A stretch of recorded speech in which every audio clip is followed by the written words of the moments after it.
사랑합니다. 설교를 시작하면서 한 가지 질문을 드리고 싶습니다. 예수님 믿는 우리가 성령 충만을 경험할 수 있는 가장 좋은 때는 언제일까요?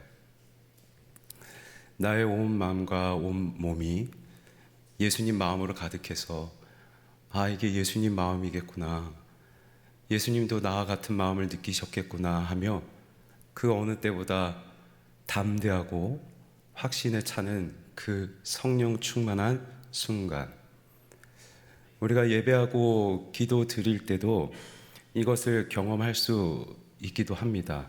그런데 사도행전 전체를 보면 사도들과 초대교회 집사들이 믿지 않는 자들에게 가서 하나님 나라의 말씀을 전할 때, 예수님의 복음을 선포할 때마다 그 시작에 성경은 그가 성령 충만하여 라고 시작합니다. 결국 예수님 믿는 성도가 가장 분명하게 성령 충만을 경험할 수 있는 때, 예수님의 마음이 나의 마음이 돼서 예수님도 이런 마음으로 사역하셨겠구나 확신과 담담에 찰 수 있는 때, 그때가 바로 하나님 말씀을 전하는 때라고 할 수 있습니다. 지금 새생명 축제로 거룩한 부담감을 다들 안고 계실 겁니다. 저도 큰일 났습니다. 저희 사택에 관리하시는 어르신, 그리고 근처의 편의점 아저씨를 전도 대상자로 삼고 부단히 기회를 노리고 있지만 큰 걱정들이 앞서고 있습니다. 혹시라도 내가 음식물 쓰레기를 허투루 버리지 않았나, 분리수거할 때 제대로 했을까, 오고 가면서 인사는 잘했나. 누가 봐도 저희 집이 저희 동에서 제일 시끄럽거든요. 그래서 혹시 결례를 행하지는 않았나. 그래서 매우 조심스럽고 또 그 부담감, 부끄러움을 안고 이것을 감당할 수 있을까 하는 참 여러 생각이 들기도 합니다. 그래도 우리는 이 새생명 축제뿐만 아니라 평생을 그리스도의 복음을 전하는 증인으로 예수의 향기로 부름 받았으니, 특히 이번 기회를 내가 진짜 성령 충만을 한번 경험해 보는 계기가 돼봐야겠다. 내가 예수님의 마음을 정말 가득 알고 예수님의 마음으로 한번 전해보는 복된 시간이 되면 좋겠다라고 다짐하시고 결단하는 은혜가 되면 좋겠습니다. 스데반 집사가 예수님을 전하다가, 예수님의 복음과 예수님의 부활하심을 전하다가 체포를 당합니다. 그리고 가야바라는 대제사장에게 가서 신문을 당하고 있습니다. 여기 가야바라는 대제사장은 일전에 예수님을 체포하고 예수님의 뺨을 치며 신문했던 사람과 동일한 인물입니다. 스데반은 예수님과 같이 하나님 나라의 복음을 전하다가 끌려갔고 체포당하고 있고, 또 예수님과 같이 예수님을 따라 예수님처럼 신문을 받고 있는 동일한 사람에게 신문을 받으면서 예수님 가신 그 길을 동일하게 따라가고 있습니다. 그래서 이렇게도 생각해 봅니다. 진짜 예수님을 따라가는 제자란, 그리고 직분자란 그냥 말로만 증명되는 것이 아니라 스데반 집사가 오늘 우리에게 보여준 것처럼 예수님을 따라 주님이 하셨듯 우리도 믿지 않는 자에게 말씀을 전하려 할 때, 그리스도의 향기로 살아가려 할 때, 그것이야말로 참 제자고 참 직분자라 할 수 있겠다라는 생각도 해봅니다. 그런데 참 제자, 참 직분자 또는 참 성도로서 살아가는 것은 결코 쉬운 일은 아닌 것 같습니다. 유대 법정에서는 피고인들에게 자신의 입장을 스스로 변론할 수 있는 기회를 주었습니다. 그래서 이 재판의 피고인인 스데반도 역시 변론할 기회를 얻었고, 그 기회를 따라 자신의 입장을 진술하는데, 그 진술이 오늘 우리가 읽은 사도행전 7장의 전부라고 말씀드릴 수 있을 것 같습니다. 사도행전 7장에서 스데반은 그의 진술에서 이스라엘 백성들, 유대 백성들의 역사 속에서 반복되는 한 가지 주요한 특징을 꼬집습니다. 요셉에 대해서도 얘기하고 모세에 대해서도 얘기하고 그리고 여러 선지자들에 대해서 얘기하는데, 하나님께서는 요셉이라는 사람을 야곱과 그의 가정을 흉년으로부터 구원하도록 부르셨습니다. 그런데 요셉은 정작 그의 형들로부터 버림을 받았습니다. 모세도 그랬습니다. 이스라엘을 애굽 땅으로부터 구원해내고 애굽으로 가서 하나님의 말씀을 전하기 위하여 모세를 부르셨는데, 정작 모세는 이스라엘 백성들로부터 반목을 당하고 배반을 당합니다. 선지자들도 마찬가지입니다. 하나님께서 끊임없이 돌아오라라는 그 하나님의 마음을 전했지만 유다 백성들은 선지자를 가두고 잡으며 조롱했습니다. 이스라엘에 있어서 반복되는 역사적 가장 주요한 특징 중 하나가 바로 이 사람들은 하나님의 말씀을 전하는 자들을 거부하고 외면했습니다. 그리고 이 역사를 오늘 스데반 앞에 있는 유대인들 역시 반복하고 있는 것이죠. 이들은 예수님을, 하나님 나라의 진리를 말씀하시는 예수님을 잡아다 죽였고, 그 예수님을 따라 역시 복음을 전하고 있는 스데반을 지금 체포해서 신문하고 있습니다. 그래서 스데반이 이들에게 이렇게 얘기해요. 너희도 너희 조상과 같이 항상 성령을 거스르는도다. 이 말을 듣고 유대인들이 이렇게 반응하는데, 화면의 말씀을 통해서 한번 확인해 보겠습니다. 그들이 이 말을 듣고 마음이 찔렸다는 것은 톱으로 갈기갈기 찢어놨다는 겁니다. 하나님의 말씀을 듣고 지금 마음이 산산조각이 나 있어요. 그런데 그를 향하여 이를 갈거늘. 이를 갈았다는 것은 함축적인 표현입니다. 문학적인 표현인데, 이를 갈았다는 것은 이들이 스데반을 향하여 조롱과 멸시를 서슴지 않았다는 것을 의미합니다. 심지어 서로가 사인을 주고받으면서 쟤를 언제 죽이지? 지금 죽여야 되나? 서로가 막 신호를 보내고 있는 상황이라는 거예요. 근데 보십시오. 하나님의 말씀을 듣고 마음은 톱이 찢어놓은 것처럼 산산조각이 났습니다. 하나님의 말씀은 누가 듣던 그 사람의 마음을 갈기갈기 찢어놓을 만큼 능력 있는 말씀임을 우리는 믿습니다. 그런데 그 말씀 앞에서 누구는 성령을 거스르고 그 말씀을 듣고도 이를 갑니다. 누구는 성령 충만하여서 말씀을 전하지만 누구는 성령을 거스릅니다. 우리의 상황도 마찬가지가 아닐까 싶습니다. 우리도 담대히 하나님의 말씀을 전하고 또 전하고 싶지만 우리의 일터와 우리의 가정에서 하나님 말씀을 전해보고 싶고 또 믿지 않는 나의 배우자, 나의 자녀와 함께 신앙생활 해보는 것이 나의 평생의 소원이지만 이게 참 쉽지가 않아요. 나는 분명 하나님의 말씀이 능력 있는 말씀임을 믿고 전하도 그걸 받는 사람이 거절하고 외면합니다.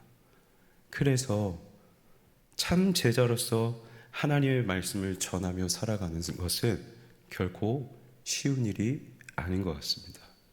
단지 어려움의 문제만도 아닙니다. 토저라는 한 목사님이 그의 책에서 이렇게 진술하는데 한번 화면을 통해서 확인해 보겠습니다.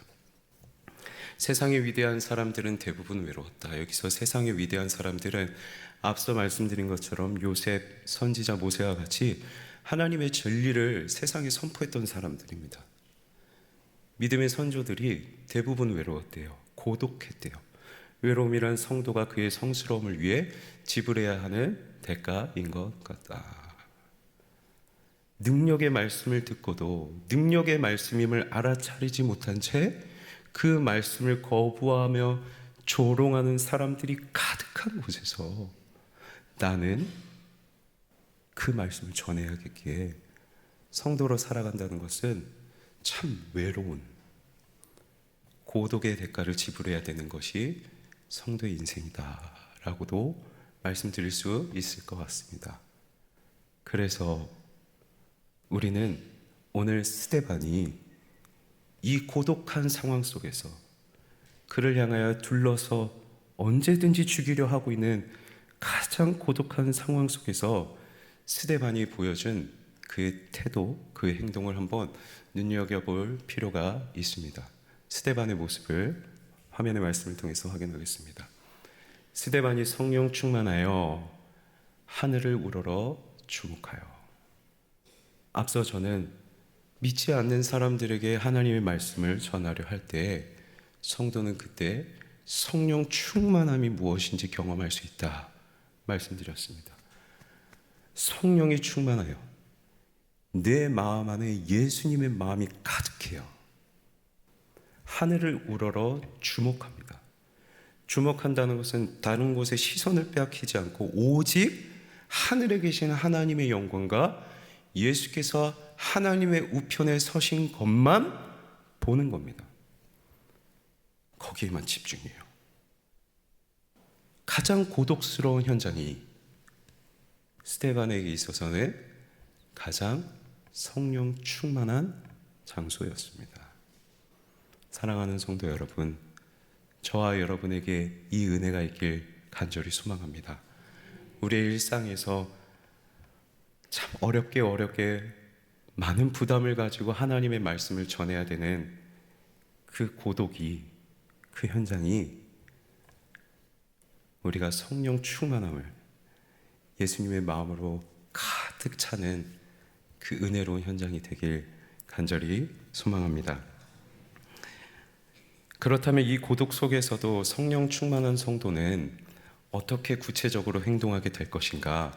이어진 말씀을 통해서 우리가 확인할 수 있는데, 스데반이 환상을 보면서 이렇게 외칩니다. 보라, 하늘이 열리고 인자가 하나님 우편에 서신 것을 보라.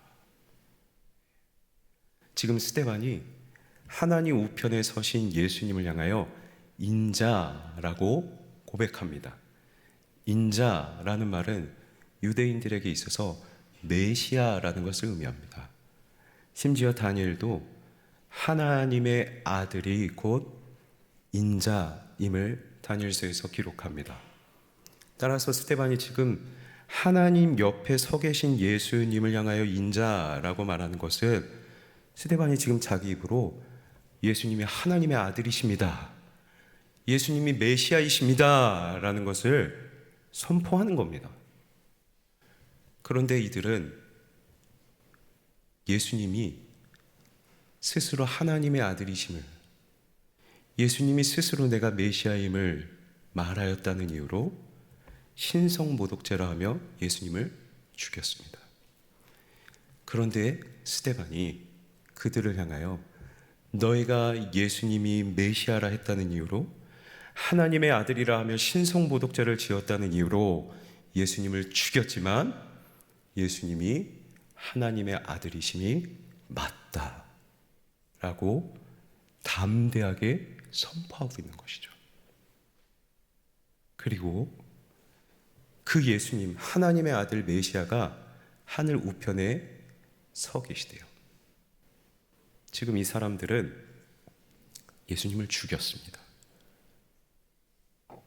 그런데 스데반의 눈에는 예수님이 지금 하나님 우편에 서 계시대요.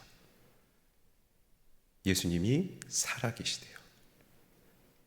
유대인들은 죽였지만 너희가 죽인 예수 그리스도께서 부활하셨다. 이들을 신문하고 있는 가야바 대제사장은 사두개인 출신입니다. 사두개인은 부활을 끔찍히도 인정하지 않았던 지파였습니다. 그 앞에서 담대하게 예수님 부활하셨다, 너희가 죽인 그 예수님이 하나님의 아들이시고 너희가 죽인 그 예수님이 우리를 죄 가운데서 구원하신 우리의 메시아이시고 너희가 죽인 그 예수님이 부활하셨다. 이 명확한 명제를, 복음을 끔찍히도 거부하고 있는, 심지어 그것을 전하지 말라고 체포하며 신문하고 있는 사람에게 그 어느 때보다도 담대하게 확신에 차서 그 복음을 전하고 있는 것이죠. 성도 여러분, 성령 충만하면, 내 안에 예수님 마음이 가득하면 내가 먼저 하나님 말씀에 대한 확신이 넘치는 줄 믿습니다.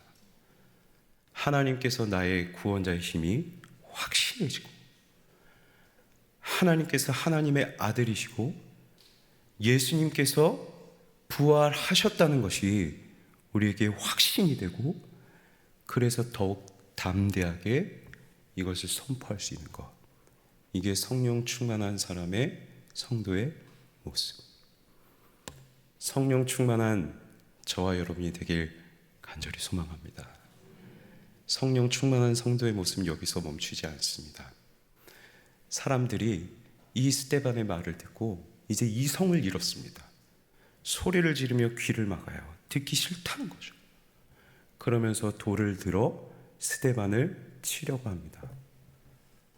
돌을 치는 이 처형식은 지금 스데반을 신성모독죄로 확정해 놓은 겁니다. 율법에 따라서 신성모독죄를 저질렀고, 그래서 돌로 치고 있는데, 고대 문헌을 보면 이 돌로 치는 처형식이 기록되어 있는 장면이 있습니다. 사람을 이렇게 앉혀놓고 2m 정도 되는 거리를 떨어져서 그 사람의 높이보다 한 2배 정도 높이 되는 위로 올라갑니다. 그 위에서 큰 돌 하나를 그 사람에게 던지는 거예요. 그러면 그 사람이 즉사할 수도 있고, 즉사하지 않으면 다음 사람이 올라와서 그 사람에게 다음 돌을 심장을 겨눠서 던집니다. 그럼에도 죽지 않으면 이제는 일제히 달려들어서 사람들이 돌을 쳐 죽이기 시작합니다. 신성모독죄가 아닌데 스데반은 봤거든요.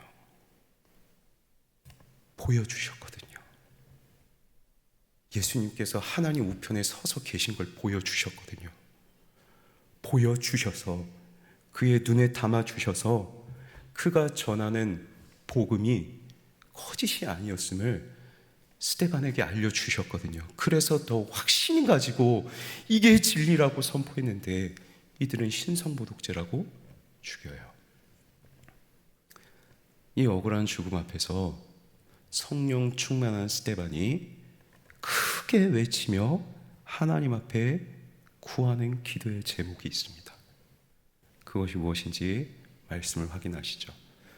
무릎을 꿇고 크게 불러 이르되 주여 이 죄를 그들에게 돌리지 마옵소서, 이 말을 하고 자니라.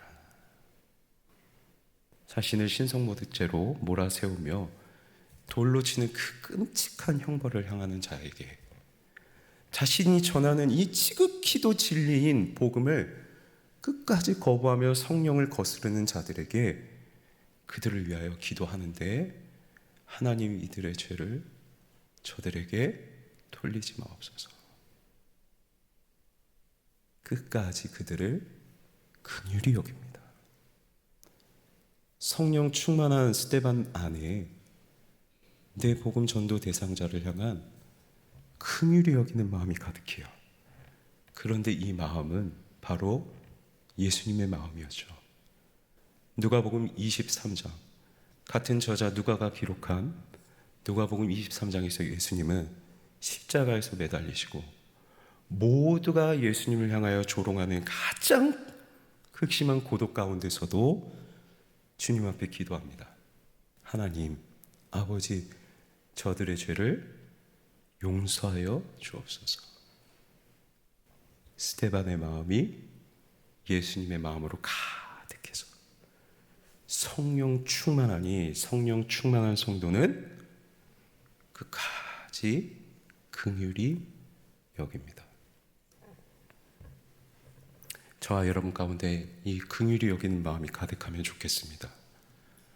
우리의 전도 대상자들 가운데 오랫동안 기도하며 끝까지 하나님의 일하심을 위하여 기도하고 계신 교우들이 계실 거라 생각합니다.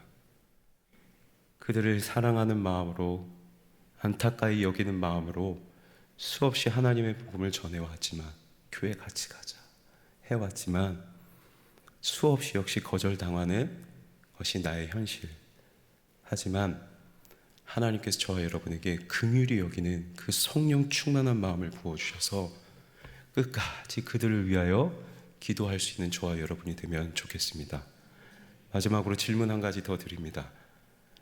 스데반이 성령 충만해서 복음을 전했습니다. 담대하게 전했습니다. 성령 충만해서 끝까지 긍휼히 여기며 그를 위해 기도해 줬습니다. 그런데 이 결과가 어때요? 죽었습니다. 스데반의 사역은, 스데반의 전도는 헛된 것이었을까요? 무용지물이었을까요? 오늘 성경은 사도행전 7장 본문 마지막에 그가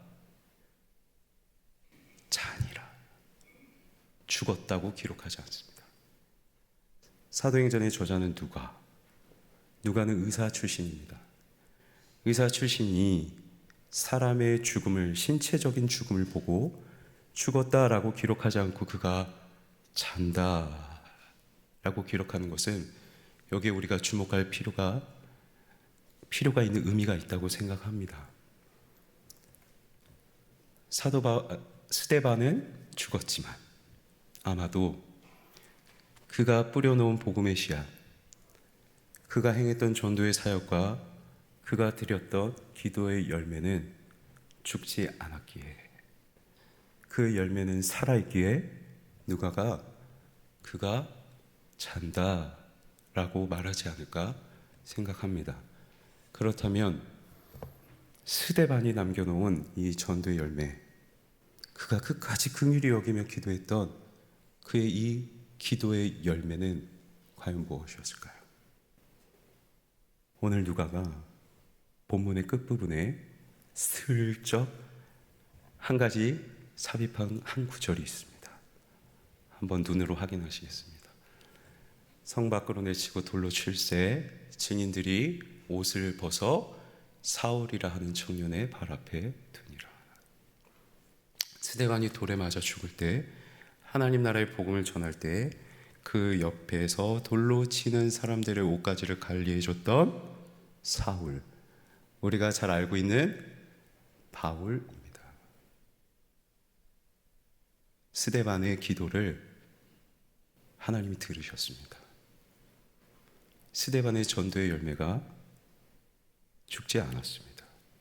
그래서 누가는 의도적으로 이 사도행전 7장 그리고 8장이 끝난 뒤에 스데반의 전도 사역의 열매입니다 하면서 8장부터 9장부터 사도 바울의 회심과 사역을 계속 기록합니다. 기억하십시오. 비록 우리는 수없이 많은 조롱도 받고 부담도 받고 그리고 거절도 받지만 우리가 성령 충만하여 뿌려놓은 담대한 그 복음 전도의 열매는 결코 사라지지 않습니다. 우리의 전도 대상자를 위하여 간절한 마음으로 불쌍히 여기며 드린 기도 역시 죽지 않습니다. 말씀을 맺겠습니다. 참 제자로서, 성도로서 하나님의 복음을 전하며 살아가는 것은 결코 쉽지 않습니다. 하지만 가장 쉽지 않고 고독스러운 그 자리가 성령 충만을 경험할 수 있는 자리임을 믿습니다. 성령 충만함을 사모하며, 비록 우리 가운데 조롱하는 사람들이 있고 거절하고 거부하며 외면하는 사람들이 얼마든지 있을 수 있지만 우리가 믿음으로 확신 가운데 거하며 담대하게 뿌린 복음의 씨앗을 우리 하나님께서 거두실 것이고, 우리가 끝까지 불쌍히 여기는 마음으로 기도한 우리의 기도의 열매 역시 하나님께서 거두셔서 우리 각 한 사람 한 사람을 통하여 하나님께서 반드시 잃은 양 한 마리, 잃은 사람, 잃은 영혼 한 사람을 반드시 거두시고 찾아내시는 그 하나님이신 줄 믿습니다. 그 하나님을 믿으며 우리의 평생을 하나님 전하는 주의 일꾼으로 쓰임받길 주님의 이름으로 간절히 소망합니다.